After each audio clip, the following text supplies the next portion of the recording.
This is perfect. Well, happy Thursday. Is that about right?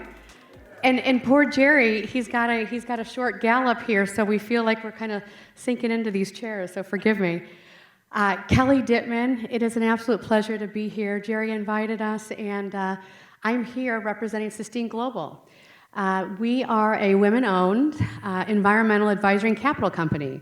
And to Jerry's point, it's been a privilege. I just spent the last 6 years with one of my favorite Japanese conglomerates in Tokyo and working with all of our friends. I want to say thank you to Mike. It's an absolute honor to be here. And with all of these esteemed colleagues and constituents, it's just really an honor. I'm from Chicago, and we're doing some really good work here in California. In fact, this is near and dear to my heart personally. I have some family up and down the coast. And I think it was Enid and maybe even Mayor Warren earlier that talked about, early on in legacy and history, as California as a state has become who it is today. I can remember my family sharing, Kelly, we got a knock at the door back in the 30s and 40s, and this lovely gentleman by the name of Charles Schwab and J.P. Morgan came by and asked if they'd like to purchase some of our land, now known as Julia Pfeiffer of Big Sur. And so it's absolutely incredible to see the transition. I'm here representing, again, Sistine Global, building a sustainable future together. Maybe let's go to the next slide, and we'll land the plane, no pun intended. Fair, Mike? So Sistine is an organization where we're focused in sustainability, in innovation, of course, capital, and then energy, hence the energy series here today. We've worked really closely across multiple parties, and we have an opportunity to really make a pretty big difference. We've been working with, as Enid mentioned earlier on this morning, the Department of Energy in Washington, D.C., Henry McCoy, Chris Castro, and of course, Zach Valdez has been really helpful in helping us think about where we can help not only small institutions, but larger ones be a part of that. So there you go. We're always good at a couple of slides, as we talked about earlier. So sustainability, energy, innovation, and capital, again, trusted advisors, consultancies, and groups forming benefits to governments, utilities, and leaders in building those net zero goals. Next slide. This is great. So I think we're all in the right room, and we've all had enough coffee and energy, no pun intended. It looks like North America is almost a $4 trillion opportunity by 2027 alone. It's really been incredible to see some of the opportunities there. Been working on the decarbonization side of things, climate resiliency, energy renewables, the electrification, and of course the asset management and circular economy pieces of that. You can see some of the pieces as far as 12% increase long term over the next 5 years in billions. Next slide. All right, so let's get back to the conversation earlier, data centers. We're all in the same room here. It's been really earth-shattering to see some of the opportunities. We've worked with brands like Citibank, Disney, and others to really start thinking through those decarbonization efforts. When you look at the infrastructure and the data as it relates, green data centers are one of the biggest heavy usages of energy consumption, as we all know. So we've been working closely with Amazon, Google, Microsoft, HP, Meta, and beyond to really drive that forward. Next slide. Okay, so here's the fun one. Jerry and I, we've been spending some quality time. We've been working with investors from across North America, one of which is in New Mexico. The Governor Grisham, and we've also been working with Governor Pritzker and others in Illinois to really bring this net zero campus to the fruition. It has started at $1.2 billion in investment, ultimately 1,800 acres under development, 300 megawatts of solar and battery energy storage. It was fascinating. One of our investors has been spending quality time with other folks. We might have heard of them, Bill Gates and others, okay, that are really leaning into this. And so there's 6,000 acres where we look to develop long-term, ultimately creating this net zero commercial industrial campus. 4 green data centers, again, geothermal. We believe, and as we all know, water is a scarcity in that particular part of the region. So what we intend to do is to build a water desalination plant leveraging geothermal to understand some of the components there. We believe that there's an aquifer and it's been tested, so we intend to lean in there. We also are working closely, again, on the capital side of things, not only private, again, overseas, and we've got a lot of international folks that are looking to scale to North America, as we all know, but also from the DOE. And that's been interesting, and it'll be fun to partner with folks like Enid and Jerry and others to make sure we've got the right rigor and requirements in place to really make that a reality. And then ultimately creating a replicable blueprint. This has been one of those best-in-class opportunities, and again, sitting down with Henry McCoy and some others at the top of the house, showcasing this broader plan. You've got a little bit of a taste here on a slide, but boy, when you actually peel back the onion and see some of the infrastructure pieces there, it's pretty exciting. Next slide. So a couple of other areas that we've been spending some quality time on: net zero sustainability outcomes for the capital and ecosystem partnerships. Again, a lot of buzzwords. As my husband would say, honey, what did you just say and what does that mean? So we're working with a terrific investor out of Kentucky, gubernatorial candidate. His name is Adam Edlin. He has formed what's called Edlin Renewables. We've been spending quite a bit on this community impact solar. So we talked a little bit about coal, decommissioned coal sites. What we intend to do throughout Appalachia are building out community impact solar with farmers. We've talked about the conversation of we've got, soybeans, corn, and then the third crop, solar. So building out some of the revenue generating power purchase agreements with utilities, at least in my neck of the woods in Illinois, Con Ed and of course Ameren and Constellation, to help think through what some of those pieces are. Again, going back to Jerry's comment earlier, and again, I'm being pretty high level here, and I'm omitting a lot of the technical pieces. We had some pretty technical conversations earlier, but coming from my past life of Hitachi, North America, and energy, deep expertise on the generation, transmission, and then, of course, distribution of all things, doubling down on the hydrogen piece as well. I had a pleasure to spend some quality time with former mayor, now ambassador to Japan, Rahm Emanuel, who has been spending time thinking through the nuclear piece. So again, those trending components earlier on nuclear, we've worked a little bit with Duke Energy on the modular nuclear energy power stations as well, and that's going to be exciting. I've also had the privilege of spending time in the transportation. So poor Mike, we've just gotten to know each other, but I'm hoping this is just the beginning.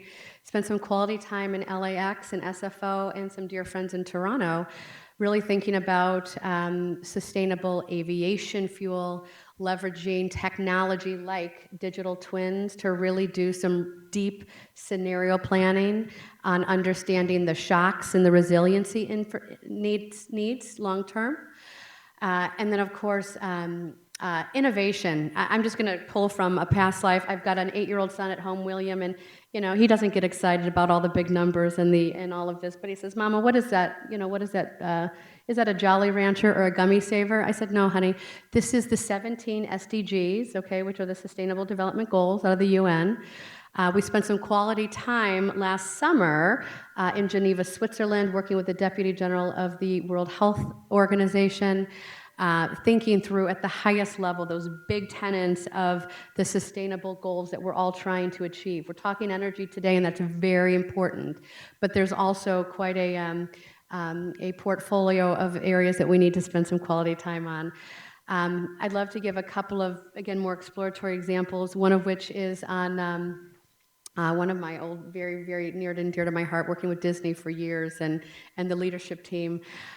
We built out, really, I think we talked about this earlier on the digitization side of things and really starting, we spent some time behind the scenes thinking about, how do we become the best tech company in the world? That was the conversation about 10, 15, 20 years ago, fair? And now we're all asking ourselves, how do we become the best net zero, net positive company by 2030, 2050, and beyond? So what I'm finding as far as a trend in the marketplace is that a lot of these digital conversations and smart city conversations are starting from that foundational place where we're starting to then use that predictive analytics and anticipating energy trends and some of the, again, you'll watch the trends happen here once we put these substations and these smart ecosystems together, when we can start anticipating, some of those pieces, and even power trading and tokenization is a part of that, which is fascinating.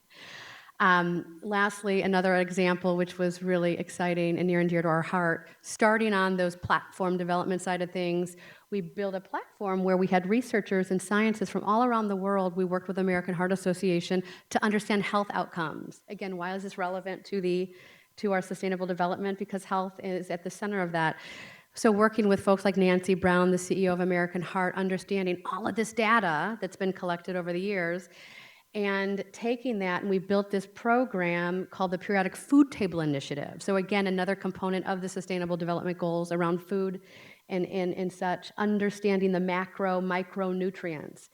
So I know we just boiled the ocean, landing the plane, no pun intended. But with that being said, there's a lot to this conversation, and it's an honor to be here, and I'll try to answer Jerry's very detailed questions. I don't know about detailed, but with everything you've now left corporate America, and you've ventured onto your own. I think you're finding it's pretty vast out there in terms of the opportunities. And you were just in Huntington Beach recently and did a speaking engagement. Would you care to elaborate what that speaking engagement was about and some of the things that you talked about and the people that you're coming in contact with for the audience? Yeah, thanks for that, Jerry. So I had the pleasure of spending some time with Kevin, CEO of Avasant. If you're familiar with the organization, really doing great work on the advisory, modernization, digital side. So think digital at the core, right? And it goes back to that discussion. And then organically, like all of these great organizations out there, are starting to take the conversation to, again, Amazon. I spoke on a panel at Amazon Energy, right? Everyone's getting into the game to understand how they might play, whether it's through logistics or transportation, operations, and beyond. Sat on a panel on sustainability where a lot of my counterparts across multiple verticals, want to understand how to participate. So again, at the highest level, we talked about mineral scarcity, we talked about energy, we talked about a lot about ESG itself, not just the environmental, but the social and governance. And then, as you can appreciate, in any type of digital transformation discussion foundation, we move right to metrics. How are we measuring from an analytics in platform development scope 1, 2, and 3? How are we understanding what's our single source of truth? I'm looking at Enan because, boy, in addition to the grant discussions at the highest level in North America, it's a little different. At least over the pond, there are some very specific requirements that folks have to align to, but here in North America, it's a little bit of the Wild West, no pun intended. So we are trying to organize a little bit of that at the highest level, working with, again, the DOE and others. But it all centered around how do we measure, how do we know we're doing what's right, and then how do we also hold our suppliers accountable to lowering those carbon emissions and such. Well, we talked a little bit about it earlier on the social governance side. You have the whole community benefits plan, which was discussed in this morning with DOE, and now you've actually indirectly brought it up when you talked about social governance. As you know, there's no baseline for any of this stuff. So this stuff is, for the lack of a better term, is being made up on the fly, and it's being designed on the fly. And so with that, there's a lot of lessons to be learned as you go through this process. What has been your experience with some of the projects you worked on the social governments you care to share? It is inspiring. We're gonna go there for a few minutes because we've only had about 4 cups of coffee, and I'll blame it on the smog a little bit. Some of the allergies are kicking in. Boy, it's inspiring to see the level of engagement that communities are starting to rally behind in making things right and making things equitable and making things transparent and creating an environment where now, Jerry, you asked early on, Kelly, you just left corporate America, and I've ebbed in and out, 25 years of really big corporate experience to being a small business owner. And I have to say that everyone is in it. Again, I'll go back to the conversation From a macro trend standpoint, 15, 20 years ago, big banks were worried about being disrupted with innovation with all the fintechs. Remember that conversation? Well, the same thing is happening now. And so, again, early on to some of the examples given, we have an opportunity to really lean in to make sure we have the right workforce development and the right communities, underserved communities in particular, represented in a way that's commensurate with the community's goals. So with that, I'd like to open it up for Q&A because I'm sure there are some questions out there. So with that, let's open it up because we can take a handful. So, Enid? Sure. Okay, I know you always have some good ones too. I'm just astonished at the breadth of what you're doing. So what do you feel like the most critical part is? How do you, what's the pathway that you follow? Let's say you're starting to work with a new client, a new government. What's your path to get to figure out what they need? Yeah, great question. So here's, as evidenced here on the screen, this is a compilation of the experience and the work that we've done, and it takes a village.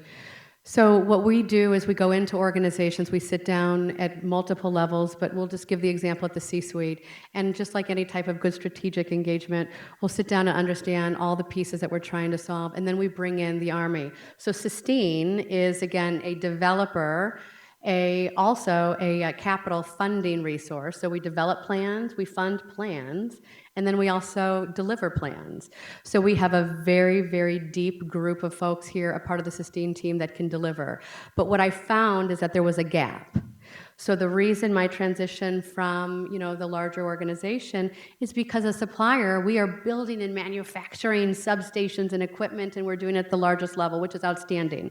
But what we're doing in here right now is not being organized in a way that can really help target clients that we work with. So again, my last 25 years have been working with C-suite leaders, Fortune 50 and everyone in between to understand their highest priorities. With sustainability, environmental, energy, it's a different widget, but the methodology is the same. So you bring the best-in-class folks together, and what I found are within those 4 pillars as simple as enough. Sustainability, energy, innovation, that's code for R&D, digital integration, and then ultimately the capital. Everyone's looking for the funding. So whether you're tribal governments or your other institutions out there, it's all about how might we build the right capital structure and cap stack that would enable you to work with utilities and work with suppliers and manufacturers to bring that to life. Okay. Other questions? Nobody else? Okay, I have one more before we conclude. So with that, if someone were to come and say, Kelly, what are your top 2, 3 strategic opportunities that you're seeing out there, especially with the whole social governance and community benefits component and the DOE, grants funding that's coming down? Where do you see that falling in terms of the communities as a whole? Well, because we're in an energy summit, we're going to stick in the energy conversation. I think that it's incumbent on us to provide energy to at-risk or underserved communities. I guess I'll use the example that we talked about earlier about the EV desert. Did I get that right? The EV desert for the transportation side, I would say on the energy side, they're underserved globally. I have a very dear friend who works at the UN and is program manager for water, for example. Again, water is a source of energy. And how might we leverage hydro, again, and all the other sources we talked about today to really breathe life into that. So I'm excited to engage in some exploratory opportunities across North America to really bring underserved communities the power that they need. Well, I'm going to add one component. When I went to go visit, Karen's, workforce development component, there was another person there, Elena Farnsworth, right? And she deals with a program with veterans, if I'm correct. And with that, she was reaching out to that gap that she felt the veterans were not being tapped enough. And one thing that came out of that I learned is she also deals with Homeland Security, if I may. And she asked me to actually address hydrogen to a group of, it was two parts, to diplomats.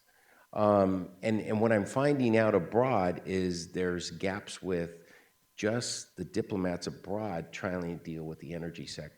And in some cases they don't have enough energy, or they're trying to understand how they can bring hydrogen to their countries, or the infrastructure, or the whole, forget governance at this point. It's more about the infrastructure. So I come to that because I know there's an infrastructure component to what you're doing as well. Are you encountering any of those opportunities as part of the capital? Because all of that you just laid out, there's a lot of infrastructure to that. Yeah, infrastructure is a foundational expectation.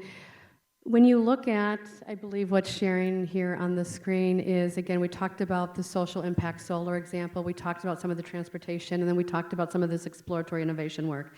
At the end of the day, those foundational pieces have to do with what the plan is. Infrastructure is a core component of that plan, but there's also a piece around, again, not to sound overly I guess general, but people, profit, and planet, but then the return on investment. Mike, I've worked with CEOs for a long time, and I've got about 30 seconds to explain how your investment's going to yield about 5x, real quickly.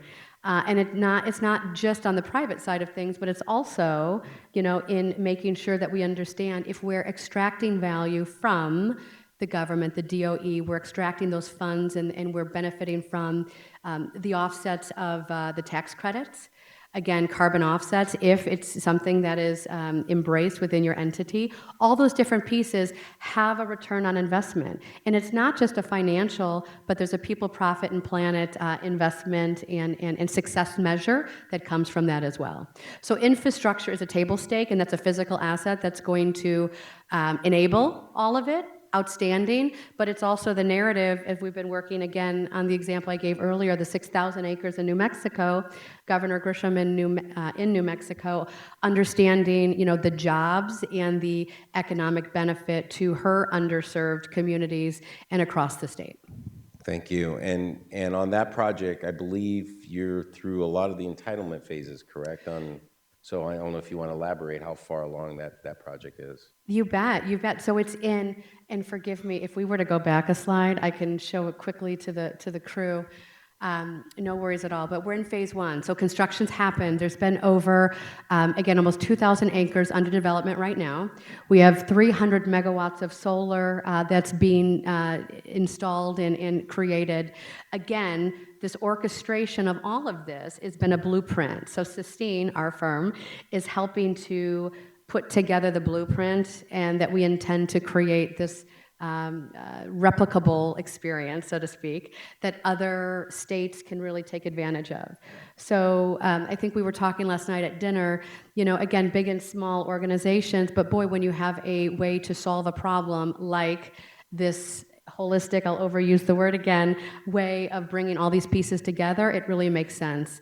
And when the funding's there, that only helps sweeten the pot. Okay, thank you. So with that, any last minute questions before we thank Kelly? So with that, thank you, Kelly, for your presentation today, and please give her a warm thank you.